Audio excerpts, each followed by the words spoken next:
அப்புறம் இது operative ministry telecom. So, 4 ministries அதுல இன்வால்வ் ஆகுது. இணைந்திருக்கிறதுனால இது கேபினட் அளவுக்கு செல்ல வேண்டிய ஒரு விஷயம் இல்லை. அப்படின்றா cabinet committee on economic affairs அதுல போகலாம். இல்லை, இதற்காக ஒரு குரூப் ஆஃப் மினிஸ்டர் தனி அமைப்பை ஏற்படுத்தணும். எம்பவர்ட் குரூப் ஆஃப் மினிஸ்டர்ஸ், ஏதாவது ஒரு அமைப்பு இருக்க வேண்டும். இது ஒரு அமைச்சகம் மாத்திரம் இது முடிவு பண்றது தவறு என்று தெரிந்த பிறகு கூட 2006 இது அனுமதிக்கப்பட்டது.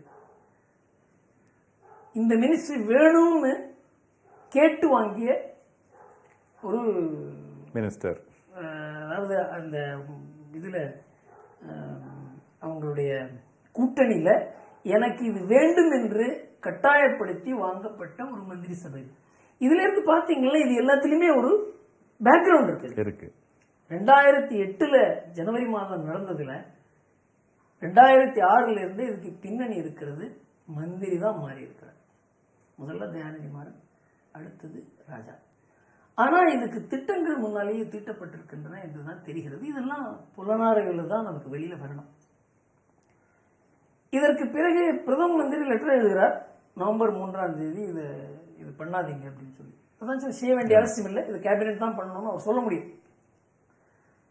அன்னைக்கு இரவே அவர் ராஜா பதில் லெட்டர் எழுதுறார்.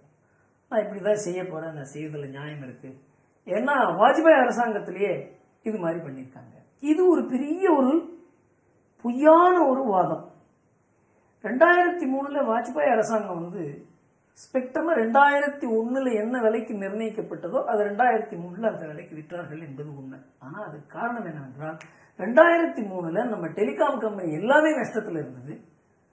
நம்ம நாட்டில் இருந்த மொத்த டெலிபோன் கனெக்ஷனே 1.3 கோடி தான். அப்போ டெலிகாம் கம்பெனிலாம் தத்தளித்துக் கொண்டிருக்கின்றன. அதை எப்படியாவது டெலிகாம் பிசினஸ் நிறைய வளர வேண்டும் என்பதற்காக 2003 யூனிஃபைடு லைசன்சிங் பாலிசி என்று கொண்டு வந்தார்கள். அதன்படி நிர்ணயிக்கப்பட்ட விலை அது. அதாவது அந்த சமயத்தில் டெலிகாம் கம்பெனியில பணம் போடுவதற்கே யாரும் ரெடி இல்லை. அந்த மாதிரி சமயத்தில் விலை மதிப்பு ஸ்பெக்ட்ரமுக்கு குறைவாக இருந்த காலகட்டத்தில் அந்த காலகட்டத்துக்கு தகுந்த விலை நிர்ணயிக்கப்பட்டது 1658 கோடி ரூபாய் என்பது. அதற்கு பிறகு டெலிகாம் கம்பெனியுடைய வளர்ச்சி உலகத்திலேயே நம்முடைய டெலிகாம் கம்பெனி டெலிகாம் பிசினஸ் 2வது இடத்தை வகிக்கிற அளவுக்கு இன்றைக்கு 69 கோடி டெலிபோன் கனெக்ஷன் இருக்கிறது. 93 கோடியாக மாறப்போகிறது என்கிற நிலையில உலகத்தில் இருக்கவங்களெல்லாம் நம்ம ஊர் டெலிகாம் கம்பெனில பணம் போட வேண்டும் என்று கியூல இருக்கிறாங்க. இந்த சமயத்தில் அதே விலைக்கு ஸ்பெக்ட்ரம் கொடுக்க வேண்டும் என்று கூறுவது, அதுவும் அந்த அரசாங்கம் செய்தது என்கிற அடிப்படையில் இது காதுல பூசுத்துகிற விஷயம். ஏன்னா நம்ம ஒரு 50 வருஷத்துக்கு முன்னால மயிலாப்பூர்ல என்ன ஒரு கிரவுண்ட் விலை இருந்ததோ அதை இப்போ கொடுக்கலாம். ஏன்னா இதே விலைக்கு காமராஜ் அரசாங்கத்தில் கொடுத்துருக்காங்க அப்படின்னு சொல்ற மாதிரி இன்னைக்கு செய்ய முடியும். ஏன்னா இன்னைக்கு நிலைமை மாறி இருக்கு, ஜனத்தொகை மாறி இருக்கு, வசதிகள் மாறி இருக்கு. அதனால இப்ப இருக்க நிலை வேற. ஆனா என்ன பண்ணாங்க, அதை சைட் பண்ணி இவர் சொல்றார். பிரதம மந்திரி ஒரே வார்த்தையில பதில் எழுதியிருக்க முடியும். இப்ப நிலைமை ரொம்ப மாறிடுதுப்பா, இதெல்லாம் பண்ணக்கூடாது. 2 மாதம் பிரதம மந்திரி வாய மூடி உட்கார்ந்து இருக்கிறார். 3 ஜனவரி அன்றைக்கு பதில் எழுதுகிறார். உங்களுடைய கடிதம் கிடைத்தது, ஒரு அக்னாலஜ்மெண்ட். 3 ஜனவரி இது கிடைத்த உடனே 10 ஜனவரி அன்றைக்கு 1638 கோடி ரூபாய் என்கிற விலையில ஆல் இண்டியா லைசன்ஸ் வழங்கப்படுகிறது. 122 லைசன்ஸ் கொடுக்குறாங்க. அதனுடைய மொத்த விலையை தான் இப்போ சிஏஜி 3G ஸ்பெக்ட்ரம் உடைய அடிப்படையில் 1,76,500 கோடி ரூபாய் அதிகமாக பெற வேண்டிய ஒரு பொருளை அவ்வளவு குறைத்தல் விலைக்கு விற்றிருக்காங்க என்று முடிவு கட்டியிருக்கிறார்கள். இதற்கு பிறகும், அதாவது இந்த 3 நவம்பர் அன்றைக்கு இது சரியில்லை, இந்த மாதிரி நீங்க செய்யக்கூடாது என்று கூறிய பிரதமர் 3 ஜனவரி அன்று சரி என்று கூறுகிற அளவுக்கு என்ன நிலைமை மாறி இருக்கிறது. ராஜா செய்வதில் நீங்க தலையிடாதீங்க என்று யாரோ கூறியதனாலதான் பிரதம மந்திரி பேசாமல் இருந்தார், இதை அனுமதித்தார். முதலில் மாட்டேன் என்று கூறிய பிரதம மந்திரி பின்னால் அனுமதித்தார். அனுமதித்தது அதோடு மாத்திரம் நிற்கவில்லை. அக்டோபர் 29ஆம் தேதி அன்னைக்கு ராஜாவுடைய மினிஸ்ட்ரியை சிபிஐ ரைடு பண்றாங்க. அப்போ பத்திரிகையாளர்கள் கேட்குறாங்க, நீங்க ரிசைன் பண்ண வேண்டியது தானே, இப்போ உங்க மினிஸ்ட்ரியை ரைடு பண்ணியிருக்காங்களேன்னு கேட்குறாங்க. நான் எதுக்கு ராஜினாமா செய்ய வேண்டும்? நான் எதை செய்தேனோ அதையெல்லாம் பிரதம மந்திரியை கலந்து ஆலோசித்து தான் செய்தேன் என்று கூறுகிறார். இதை பிரதம மந்திரி மறுக்கவில்லை. நவம்பர், டிசம்பர், ஜனவரி 2009, 2010 ஜனவரி, பிப்ரவரி, மார்ச், ஏப்ரல், மே 24ஆம் தேதி 2010 இந்த ஆண்டு தான் பிரதம மந்திரி பத்திரிகையாளர்கள் கேட்குறாங்க வெளிநாட்டிலேருந்து வந்த உடனே, இந்த 2G ஸ்பெக்ட்ரம் ராஜாவை பற்றி என்ன நினைக்கிறீங்க அப்படின்னு. ராஜா என்கிட்ட இதெல்லாம் பற்றி பேசி தான் செய்தார். பிரதம மந்திரி கூறுவார், அவர் முந்தைய அரசாங்கம் எந்த கொள்கையை கடைபிடித்ததோ அந்த கொள்கையின் பேரில் தான் செய்ததாக என்னிடம் கூறினார். அதாவது முதலில் மாட்டேன் என்று சொன்ன பிரதமர் பின்னால் அது அனுமதித்து பின்னால் ஆமோதித்து ஆதரித்தும் இது நடந்திருக்கு. அதாவது பிரதம மந்திரியுடைய உடன்பாட்டில் தான் இது நடந்திருக்கு. லட்சக்கணக்கான கோடி ரூபாய் அல்லது 50-60 கோடி ரூபாய் பெருமான ஊழல் நடந்திருக்கிறது என்று தெரிந்தும் நடந்து கொண்டிருக்கிறது என்று தெரிந்தும் பிரதம மந்திரி இதை தடுக்க முயற்சி செய்யவில்லை என்றால் பிரதம மந்திரிக்கு மேலான ஒரு அதிகாரம் இதை நடத்தி இருக்கிறது என்றுதான் அர்த்தம். அதனாலதான் எனக்கு சோனியா காந்தி பேர்ல சந்தேகம். இதுல ரொம்ப வெட்கக்கேடான விஷயம், சோனியா காந்தி நம்ம பிரதம மந்திரி நாணயமானவர்னு அவங்க சர்டிபிகேட் கொடுத்தாங்க பாருங்க. அதை விட ஒரு அவமானமான ஒரு விஷயம் நம்ம பிரதம மந்திரிக்கு இருக்கவே முடியாது. ஏனென்றால் இவர் தான் சோனியா காந்தியை காப்பாற்றினார் 5 வருடத்திற்கு முன்னால். கொத்ரோக்கி விஷயத்துல, போஃபோர்ஸ் விஷயத்துல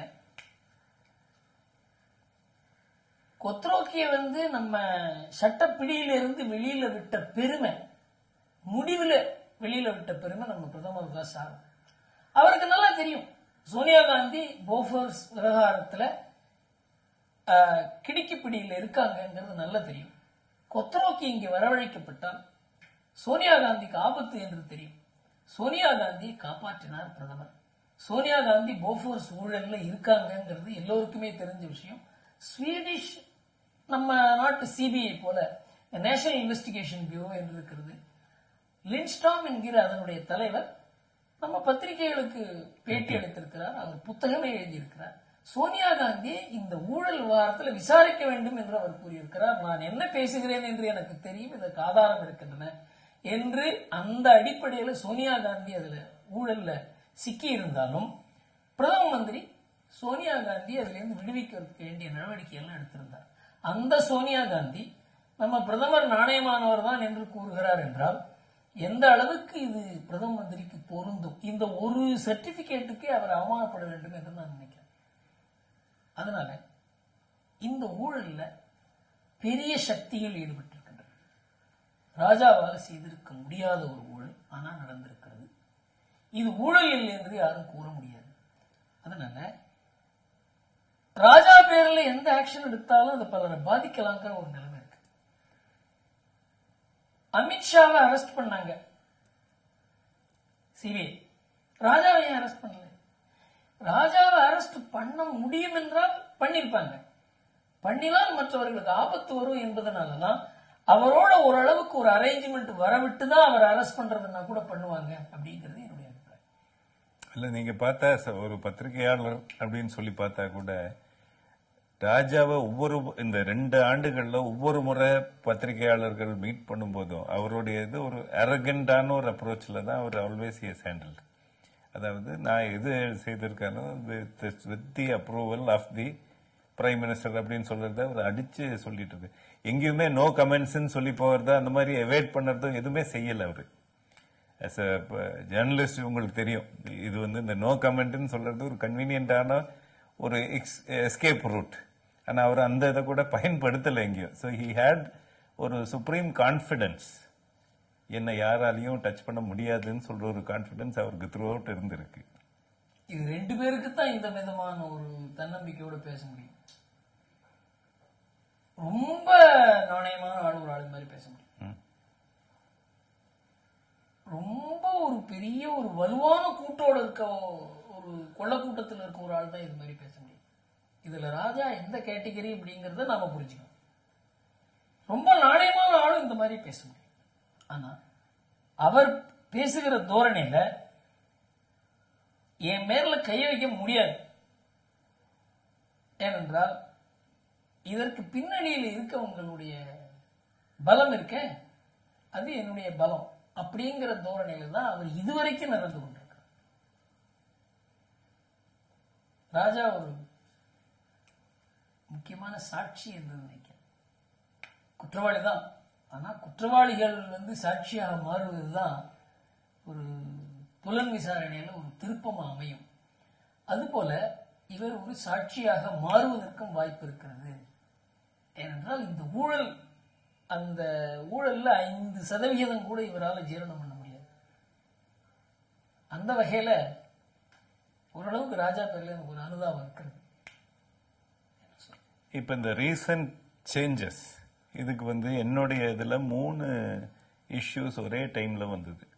ஒன்னு சிஏஜி ரிப்போர்ட், இரண்டாவது மேடம் ஜெயலலிதாவுடைய பேட்டி டு டைம்ஸ் நோ, மூன்றாவது அந்த ஓவரால் எல்லாமே it all pointed out to this thing. பார்லிமெண்ட்ல இது டேபிள் ஆகுது, மீடியா இதை பத்தி கான்சியஸா ரைஸ் பண்றாங்க அப்படின்னு சொல்ற ஒரு சிச்சுவேஷன்ல இது ஹோல் திங் வெடிச்சது.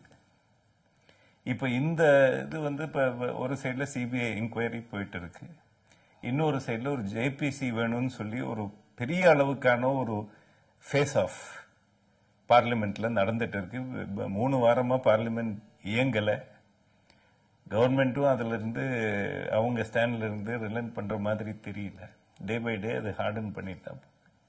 இந்த சிச்சுவேஷன்ல இந்த இவெண்டோடைய political follow out, national politics and state politics, இதுல என்னவா இருக்கும்? இதை I am asking you as an political observer.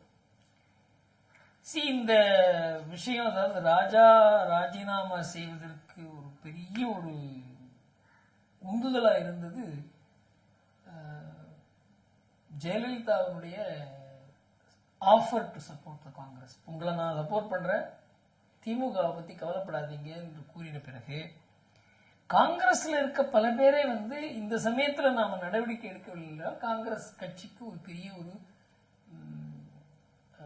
அவமானம் ஏற்படும், அவங்களுக்கு கெட்ட பேர் ஏற்படுங்கிற ஒரு அந்த அபிப்பிராயம் வலுவானதுனாலதான் ராஜா ரிசைன் பண்ணார். அதாவது பிரதம மந்திரிக்கு ராஜா ரிசைன் செய்ய வேண்டும் என்று இருந்திருக்கலாம், ஆனா அவரால் கூற முடியாத விஷயம். அதனால ஒரு ஸ்ட்ராட்டஜிக் மூவ் பை ஜெயலலிதா, அதுதான் ட்ரிகர் பண்ணி திருப்பி. இப்ப ராஜா ரிசைன் பண்ணலன்னு வச்சுக்கோங்க, இந்த இஷ்யூ ஆகவே ஆகாது. ரெண்டாவது ஜேபிசி டிமாண்ட் பை பார்லிமெண்ட். இது பார்லிமெண்ட் நடக்கல. ஏன் நடக்கல? இந்த மாதிரி ஒரு பெரிய ஊழல் நடந்திருக்கு, 1,74,6,00,000 கோடி ரூபாங்கிற செய்தி தினமும் பேப்பர்ல வர வர வர அந்த போஃபர்ஸ் ஊழலை பத்தி எப்படி சாதாரணமான மக்களுக்கு செய்தி போச்சோ, ஒரு நாள் இல்லாத 2 நாள் இல்லாத மாசக்கணக்கில் இந்த செய்தி போவதற்கான ஒரு சூழ்நிலை உருவாயிருக்கு. அதாவது இது அரசியல்ல இருந்து தேர்தல் வரைக்கும் போகக்கூடிய ஒரு பிரச்சனையா மாறிக்கொண்டிருக்கிறது. இதே மாதிரிதான் போஃபர்ஸ் 1987 மாற ஆரம்பித்தது. அரசாங்கம் முட்டுக்கட்டை போட போட எதிர்கட்சிகள் அதற்கு எதிராக நடவடிக்கை எடுக்க எடுக்க இது என்னாகும், நாளடைவில் இது மக்களை சென்று அடைகிறது. அதுக்கப்புறம் பார்லிமெண்ட், அசம்பிளி, நியூஸ் பேப்பர் இதெல்லாம் இல்லாத மக்களவையில இது ஒரு பெரிய ஒரு பிரச்சனையா உருவாகி கொண்டிருக்கிறதுன்றது என்னுடைய அபிப்பிராயம். அடுத்தது என்னவென்றால், இவங்க அப்போசிஷன் பார்ட்டி எல்லாம் சேர்ந்து பெரிய பெரிய கூட்டங்கள் நடத்தறதா முடிவு பண்ணியிருக்காங்க. அதன் மூலமாக காங்கிரஸ் கட்சிக்கே ஒரு பெரிய ஒரு நெருக்கடி ஏற்படும். அந்த நெருக்கடியை சமாளிக்கிற பொறுப்பு நேரடியாக பிரதம மந்திரி. அவர் அந்த சந்திக்கிற அளவுக்கு அவருக்கு அரசியல் திராணி கிடையாது. அவருக்கு ஒரு அப்பாயிண்டட் பிரைம் மினிஸ்டர், அவர் தேர்ந்தெடுக்கப்பட்ட பிரதம மந்திரி அல்ல, பியூரோக்ராட். அதனால அவரால் இதை சமாளிக்க முடியுமா? எந்த சமயத்துல அவர் என்னால இது முடியாதுன்னு சொல்லுவார். சொன்னாக்க அது பெரிய நெருக்கடி ஏற்படும். இதுதான் ராஜீவ்காந்தி காலத்துக்கும் போக்கு.